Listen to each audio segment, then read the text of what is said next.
ಮುಗಿಯದ ರೈತರ ಗೋಳು.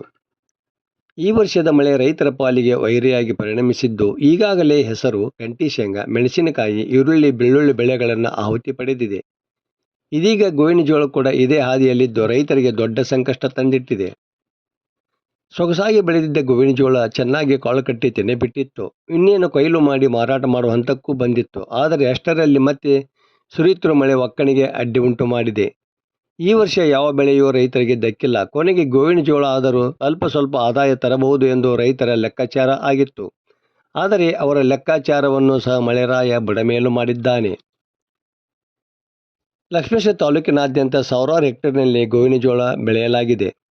ಕಳೆದ ವಾರ ಒಂದೆರಡು ದಿನ ಮಳೆ ಕಡಿಮೆಯಾಗಿತ್ತು. ಆಗ ಕೆಲ ರೈತರು ಗೋವಿನ ಜೋಳವನ್ನು ಕೊಯ್ಲು ಮಾಡಿ ಕಣದಲ್ಲಿ ಒಣ ಹಾಕಿದ್ದರು.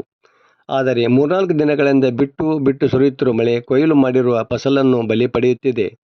ಧಾರಾಕಾರವಾಗಿ ಸುರಿದ ಮಳೆ ಮತ್ತು ಬಿರುಸಾಗಿ ಬೀಸಿದ ಗಾಳಿಗೆ ಗೋವಿನ ಜೋಳ ನೆಲಕ್ಕೆ ಬಿದ್ದು ಅದು ಬಿದ್ದಲ್ಲಿಯೇ ಮೊಳಕೆ ಒಡೆಯುತ್ತಿದೆ. ಅಲ್ಲದೆ ಕೊಯ್ಲು ಮಾಡಿ ಕಣದಲ್ಲಿ ಒಣ ಹಾಕಿರುವ ರಾಶಿಯಲ್ಲೇ ಗೋವಿನ ಜೋಳ ಮೊಳಕೆ ಬಂದಿದೆ. ಖರ್ಚು ಕಡಿಮೆ ಎನ್ನುವ ಕಾರಣಕ್ಕೆ ಈ ವರ್ಷ ತಾಲೂಕಿನಲ್ಲಿ ಹೆಚ್ಚಿನ ಪ್ರಮಾಣದಲ್ಲಿ ಗೋವಿನ ಜೋಳದ ಬಿತ್ತನೆಯಾಗಿದೆ. ಆರಂಭದಲ್ಲಿ ಸಕಾಲಕ್ಕೆ ಮಳೆ ಸುರಿದ ಕಾರಣ ಬೆಳೆಯು ಚೆನ್ನಾಗಿ ಬೆಳೆದಿತ್ತು. ಆದರೆ ಒಕ್ಕಣೆ ಕಾಲಕ್ಕೆ ಮತ್ತೆ ಸುರಿಯಲು ಆರಂಭಿಸಿದ್ದರಿಂದ ಬಂದ ಬೆಳೆಯು ರೈತರ ಕೈಗೆ ಬರದ ಪರಿಸ್ಥಿತಿ ನಿರ್ಮಾಣವಾಗಿದೆ. ಇದರಿಂದಾಗಿ ಆರಂಭದಿಂದಲೂ ಬೆಳೆ ಕಳೆದುಕೊಂಡಿದ್ದ ರೈತರು ಮತ್ತಷ್ಟು ಆರ್ಥಿಕ ಸಂಕಷ್ಟಕ್ಕೆ ಸಿಲುಕಿದ್ದಾರೆ.